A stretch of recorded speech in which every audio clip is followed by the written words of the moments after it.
The Shaivite mathas or monasteries are among the great hidden forces in India's history. That's somewhat surprising given the influence they wield in today's politics. The Gorakhnath Matha, for example, has consistently involved itself in politics since as early as the 1920s and has been a significant force for India's Hindu right through the Ram Janmabhoomi movement and into the present day, where its Mahant, the monastic head, rules the state of Uttar Pradesh. Now, what's less known is that the Mahants of Mathas have been politically involved for over 1,000 years. In the 11th century, it was the institution of the Matha that allowed Shaivites to dominate the diverse religious landscape of medieval India. Let's dive in. I'm Anirudh Kanisetti, historian and author of Lords of the Deccan. Welcome to Thinking Medieval, where every week we tell you something new about our complex, innovative past. Always feel free to check out our research and citations below, and remember that we're all figuring out how to think about our messy, bloody, dazzling history. Sometime in the 9th century CE, a prince of a rising Central Indian dynasty known as the Kalachuris invited a Shaiva ascetic to his capital, Mattamayura. This ascetic, one Purandara, already belonged to a long lineage of gurus. None of their personal names have survived, but according to a later inscription, they all had monastic titles. Now, let me try to get all these right.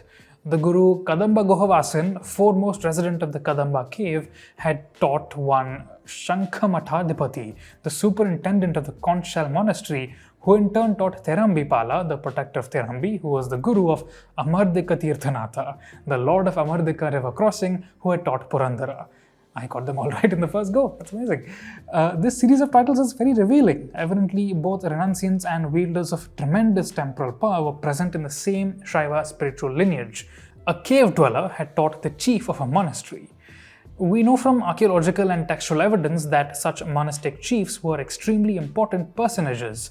As art historian Professor Tamara Sears writes in her 2008 paper, Constructing the Guru, these individuals were considered sanctified by the rituals they performed and due to the sacred knowledge they collected. Obtaining a religious initiation from them allowed laypersons to achieve various forms of salvation and worldly benefit. This point is supported by historians Rupendra Kumar Chattopadhyay, Swati Ray and Shubha Majumdar in their 2013 paper, The Kingdom of the Shaivacharyas. Monastic ritual experts compiled texts for royals, traders and other patrons, and Shaivite monasteries spread into both royal and mercantile centers. But Shaivite monks were clearly also fulfilling other roles in this region. For example, the title Protector of Terambi may allude to a military role. Archaeology suggests that some medieval monasteries were fortified. And as historian G.S. Ghuriya writes in Indian Sadhus, medieval Shaiva monks went about armed with weapons and occasionally even joined royal bodyguard regiments. Finally, the Lord of Amardika river crossing alludes to a gradual Shaivite takeover of various river fords or tirthas, which have long held significance in South Asian religions. To this day, the Narmada River is covered in sites with a pronounced Shaiva leaning, such as Maheshwar, the erstwhile capital of the Holkar Marathas. This takeover probably had roots in the early medieval period, but the Shaivas were just getting started. Now that he had connections directly to the Kalachuris, the teacher Purandara established a Matha at Mattamayura. This Mattamayura Matha would soon spread out throughout central India, across political territories, and ensure the victory of its particular interpretation of Shaivism. In fact, the aforementioned inscription alludes to this when describing the spiritual success of Purandara, including one Vyoma Shiva, who suppressed the elephant-like Buddhists and the jackal-like Jains. Soon after the establishment of the Mattamayuras in the 10th century CE, a rather aptly titled ascetic known to us as Prashanta Shiva, the peaceful Shiva, arrived at the foot of a tree-covered hill near the confluence of the Son and Banas rivers in Bagelkhand.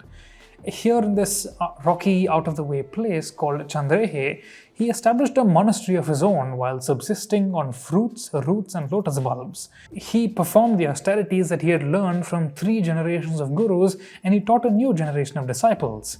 As Professor Sears writes, quote, Prashanta Shiva was not simply an ascetic who had severed ties with the world. He was a Mattamayura guru who had a long-standing relationship with the Kalachuri state. Before coming to Chandrehe, he had achieved prominence as the head of a royally sponsored Matha established by the famed King Yuvaraja Deva I at the Kalachuri regional center of Gurgi. In addition to constructing a retreat at Chandrehe, he built another ashrama for sages at the holy pilgrimage city of Varanasi. At Chandrahe, Sears points out that even after removing himself from the direct orbit of the Kalachuri court, Prashanta Shiva still commanded sufficient resources to build a small austere temple and a monastery. But his successor Prabodha Shiva more completely transformed the site by expanding the monastery to monumental proportions, renovating an existing well, building a sea-like lake, and a road through the surrounding hills, rivers, and forests. This new monastery was evidently meant to connect Chandrahe to new agrarian pilgrimage networks and almost certainly involved the participation of Kalachuri royalty. The monastery must also have controlled surrounding lands similar to contemporary Buddhist monasteries in Sri Lanka. More in this video here. To this day, Prabodha Shiva's building is the largest surviving medieval Shaiva Matha and allows us an unprecedented look at these institutions. The Matha, which comprised 2 floors and had a ground floor measuring 77 by 69 feet, was accessed through an imposing sculpted doorway adorned with a depiction of Shiva Natesha, the lord of the dance, signifying that the residents of the monastery were also held in reverence due to the sacred knowledge that they possessed and the rituals that they performed. Heading straight through, one would have entered a large, well-lit courtyard leading to a classroom and attached library. Off the courtyard was a corridor linked to a number of small rooms, which served as the residences of the monks. The Mahant of the Matha also had his own room for meetings and rituals, and another room in the complex was probably dedicated to the worship of deified former Mahants, a practice that continues in modern Mathas. Now, in this classroom, the Mahant dispensed sacred knowledge. In his office, visitors may have performed homage in various ways. In early editions of Thinking Medieval, like in this video, we've seen that the institutional steel frame offered by the monastery allowed Buddhists and Jains to cultivate the economic, ritual, and social capital that made them state religions. A similar structure also allowed Shaivas to rise to prominence. But as we'll see in future videos, this is just the tip of the diverse, tumultuous religious world of the medieval Shaivas. If you have questions or comments, we'd love to hear them. Follow us everywhere on social media. You can find me on Instagram at Anirbuddha and at Connected Histories, and on Twitter at akaniseti. We'll see you next week.